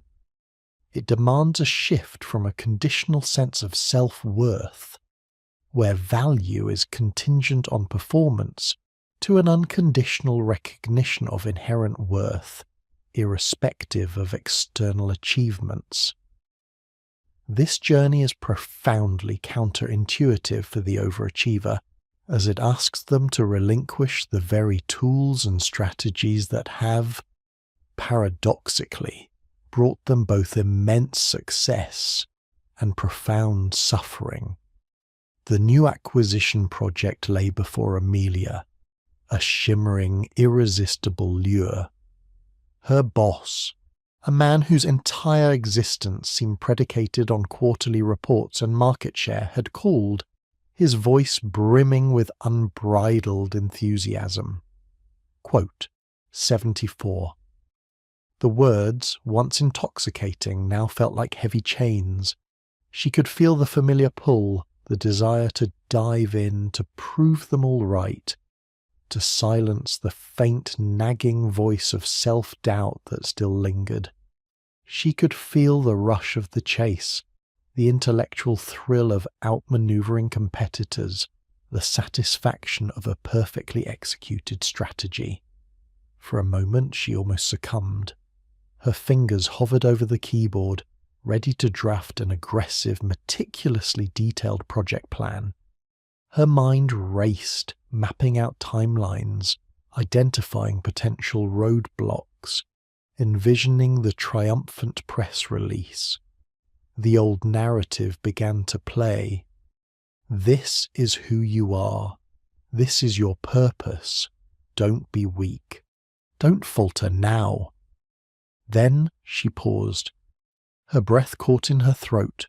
She closed her eyes, and in that brief dark space she saw not the gleaming towers of corporate success, but the quiet, sunlit memory of herself as a child, building a sandcastle, utterly absorbed, utterly content, with no thought of external judgment or future reward. She felt the echo of that pure, unadulterated joy, a sensation untainted by the frantic scramble for validation. When she opened her eyes, the project brief still glowed on her screen, but its intensity had diminished. It was no longer a personal challenge to her worth, but simply a task. A significant task, yes, but not the defining measure of her existence. She took a deep, deliberate breath, allowing the tension to drain from her shoulders. Instead of diving into the project, she did something radical for her. She sent a brief, measured email to her boss.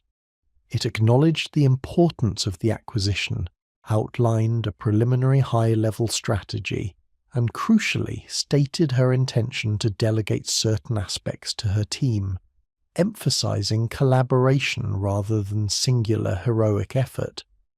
She also, for the first time in her professional life, scheduled a specific non-negotiable block of personal time each day, marked in her calendar not as, quote, 75, quote, or quote, 76, quote, but simply as, quote, 77, quote. A silent internal commitment to her nascent practice of presence. This was not a complete rejection of her ambition or her capabilities. It was a conscious, deliberate recalibration. It was an act of choosing integration over fragmentation, of recognizing that her value did not diminish by sharing the load or by prioritizing her own well-being.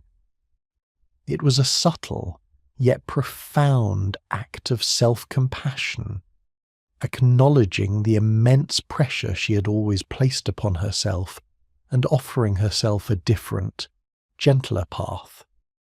The path toward integration is not about abandoning ambition or disengaging from the world.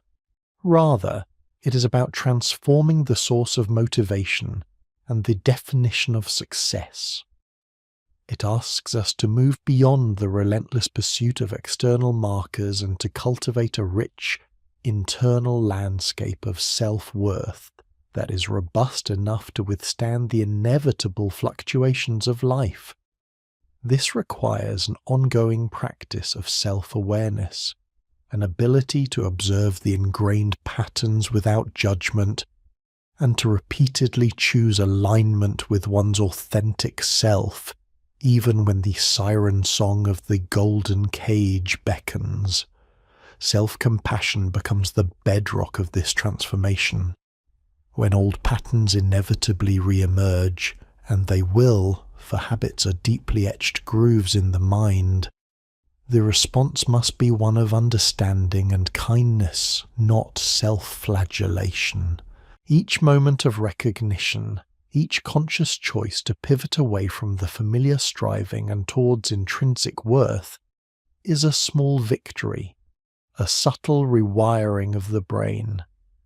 It is through these small, consistent acts of self-care and self-alignment that the foundations of a new, more integrated existence are laid. Amelia finished her email, her fingers lingering on the send button. A faint tremor ran through her, a mixture of fear and exhilaration. She had pushed against the current, challenged a lifetime of conditioning, and chosen a path less travelled, at least for her. The project still loomed, immense and demanding, but it no longer felt like a suffocating weight. It felt for the first time like a project, not the project that defined her. She rose from her desk, the late afternoon sun casting long shadows across her apartment. She didn't open another spreadsheet or draft another email. Instead, she walked to her window, looked out at the city sprawling beneath her, and simply breathed. The anxiety was still a faint hum beneath the surface, a ghost of her former self, but it no longer commanded her complete attention. A quiet sense of presence settled over her, a fragile but persistent knowing that in this moment, in this simple act of being, she was enough. The golden cage, while still present, felt just a fraction wider, its bars a hair less rigid, offering a nascent glimpse of freedom. The journey was far from over, but the first decisive steps had been taken, not towards another summit, but towards the deeper, richer landscape of her own soul. The cursor blinked, a silent sentinel on the empty screen after Amelia had pressed send. A strange cocktail of relief and terror surged through her. Relief, because the words were out, the boundary drawn. Terror, because the words were out, the boundary drawn. And what if it all came crashing down? The email, a carefully calibrated message outlining delegation, and more revolutionary, a scheduled personal focus time within the demanding acquisition project, felt like a small, fragile flag planted in hostile territory. Her breath hitched, a familiar tightness constricting her chest. It was the same visceral anxiety she felt before a major presentation, Only this time, the stakes felt profoundly different, more personal. This wasn't about a deal. It was about the nascent, trembling contours of her own self. The overachiever's life is often a meticulously constructed edifice, built brick by brick on external validation and the relentless pursuit of perfection. To challenge even one foundational brick, in Amelia's case, the ingrained belief that her worth was synonymous with her output, was to risk the entire structure collapsing. This internal resistance, a powerful psychological immune response, invariably manifests as intense anxiety and self-doubt. The mind, accustomed to its well-worn neural pathways of striving and doing, interprets any deviation as a threat. For Amelia, the act of asserting a boundary was not merely a logistical decision. It was a profound act of defiance against a lifetime of conditioning, a quiet rebellion against the very identity that had brought her such immense yet hollow success. She watched the clock, a leaden anticipation settling in her stomach. Would her boss, David, reply immediately, demanding clarification, questioning her commitment?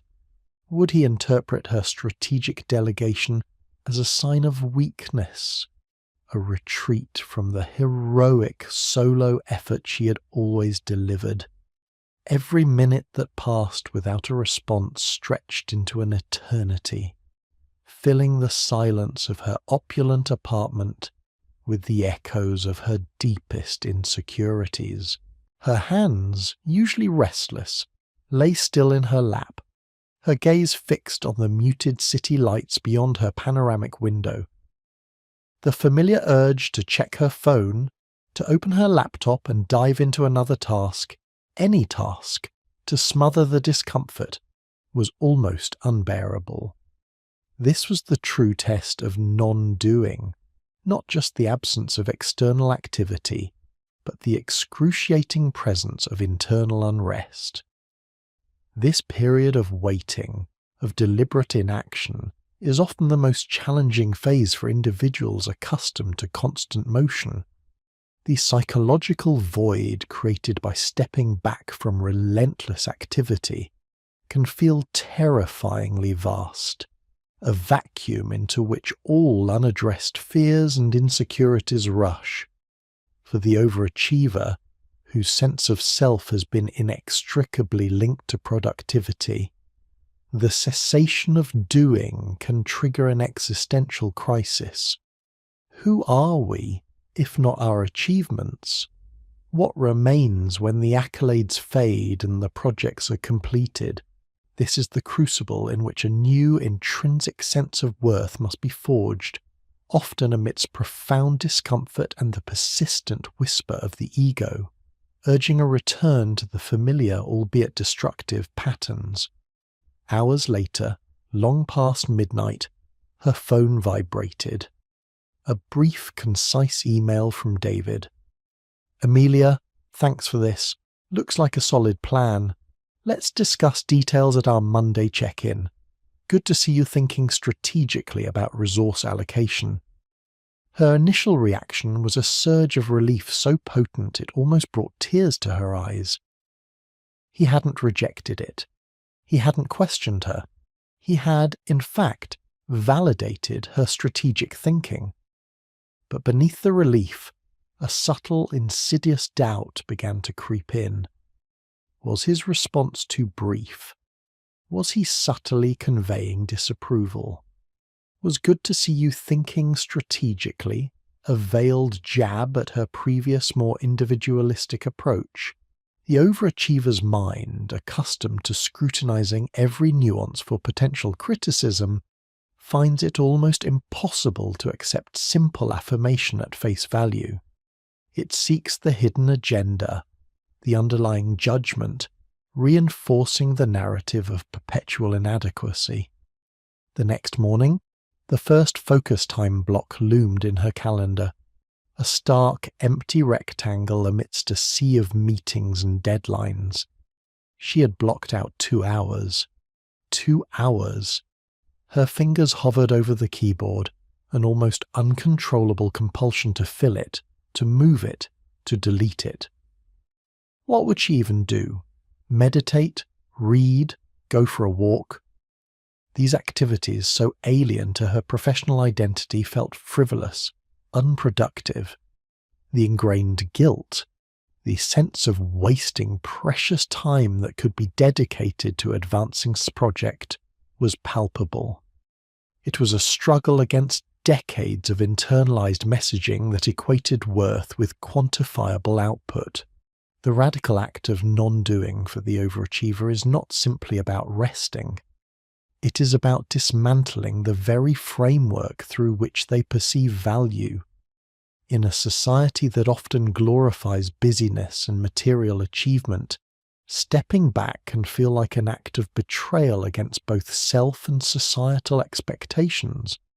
True rest, for the overachiever, is not merely physical repose, but a profound mental and emotional recalibration, a conscious uncoupling of self-worth from external accomplishment. It demands a courageous confrontation with the internal void that perpetual striving has masked, and the cultivation of an inner landscape where being, rather than doing, holds intrinsic merit. Amelia forced herself away from her desk, away from the glowing screens that represented her professional world. She walked to her kitchen, the sleek, minimalist space feeling unusually silent. She made herself a cup of herbal tea, something she rarely did, preferring the quick jolt of coffee. The warmth of the mug in her hands felt unfamiliar, grounding. She found herself staring out the window again, not at the distant city lights, but at the intricate patterns of condensation on the glass. For the first time in what felt like years, she allowed her mind to wander without immediate purpose, without a goal to achieve. There was no problem to solve, no strategy to devise, no email to draft. Just the quiet hum of the refrigerator and the gentle steam rising from her cup. Initially, the silence was deafening, punctuated by the relentless chatter of her own mind. You should be working. This is inefficient. What if you miss something? But she persisted, consciously redirecting her thoughts, not by force, but by a gentle, almost meditative awareness. She noticed the subtle shift in the light as the morning progressed, the way the dust motes danced in the sunbeams. These were observations she would have previously dismissed as irrelevant, distractions from the serious business of life. Yet, in this enforced stillness, they began to acquire a quiet significance, a texture to the fabric of existence that had long been overlooked. This deliberate engagement with the mundane, the non-transactional aspects of life, represents a crucial step in reintegrating the fragmented self of the overachiever. By allowing space for sensory experience, for simple observation, and for unstructured thought, individuals begin to reclaim parts of themselves that have been suppressed or deemed unproductive. This is the fertile ground where intrinsic motivation can begin to take root, where the quiet joy of being can gradually displace the frantic need for doing. It is a process of resensitization, a gentle awakening to the richness of a life lived beyond the confines of a to-do list. Later that week, a small yet significant incident occurred. A critical report, part of the acquisition due diligence, was nearing its deadline. In the past, Amelia would have been hunched over her laptop at 2 a.m., meticulously checking every data point, refining every sentence, convinced that only her personal oversight could ensure perfection. This time, following her new strategy, she had delegated the final review to a junior analyst, Sarah, a bright but relatively inexperienced member of her team. the familiar pang of anxiety struck her. What if Sarah missed something? What if the report wasn't up to Amelia's exacting standards? But she had committed. She had to trust. When Sarah submitted the final draft, Amelia opened it with a knot in her stomach. She scanned through it, her eyes darting, searching for flaws, and then she paused. The report was excellent. It was clear, concise, and accurate. There were a few minor stylistic choices she might have made differently, but they were negligible. It was good enough. More than good enough, in fact.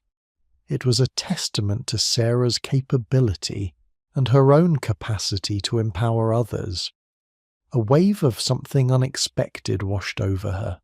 Not relief from a crisis averted, but a quiet satisfaction, a sense of collective accomplishment.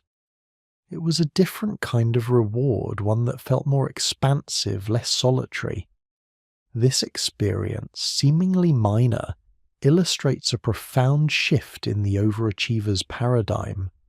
The ability to delegate, to trust, and to accept good enough rather than demanding perfect is a radical act of self-liberation. It challenges the ego's need for control and its deeply held belief that only one's own efforts can guarantee success. When an overachiever successfully delegates, they not only empower others but also begin to dismantle the internal burden of sole responsibility. This shift allows for a redefinition of competence, moving from individual heroic effort to the cultivation of effective systems and collaborative strength. It is a crucial step towards understanding that true leadership lies not in doing everything oneself, but in enabling others to thrive. The journey towards an integrated self, however, is rarely linear. There would be days, Amelia knew, when the gravitational pull of old habits would be almost irresistible. The urge to reclaim control, to dive back into the frantic pace, to prove her worth through sheer exertion, would undoubtedly resurface. The golden cage was not dismantled in a single act, but through a continuous conscious series of choices, each one reinforcing the new path. Her non-negotiable focus time became a sanctuary, a practice in presence. Sometimes she simply sat, observing her thoughts without judgment. Other times she explored a long-dormant interest in photography, taking her camera to a local park, capturing the intricate details of nature, an act utterly devoid of professional utility, yet deeply fulfilling. These small, consistent acts of self-compassion and boundary setting began to rewire her internal landscape. The anxiety, while still present, no longer held the same suffocating grip. The nascent sense of intrinsic worth that had flickered into being during her period of non-doing was slowly, tentatively growing stronger. It was not a grand, epiphanic transformation, but a gradual, subtle recalibration, like the slow, deliberate turning of a massive ship.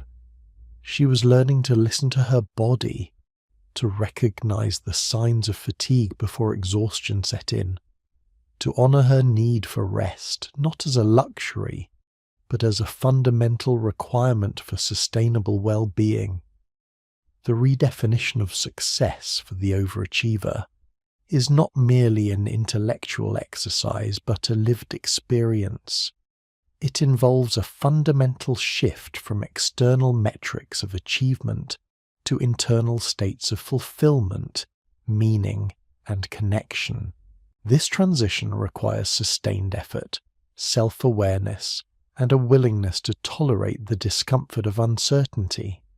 It means cultivating a robust sense of self that is not dependent on the next promotion, the next deal, or the next accolade.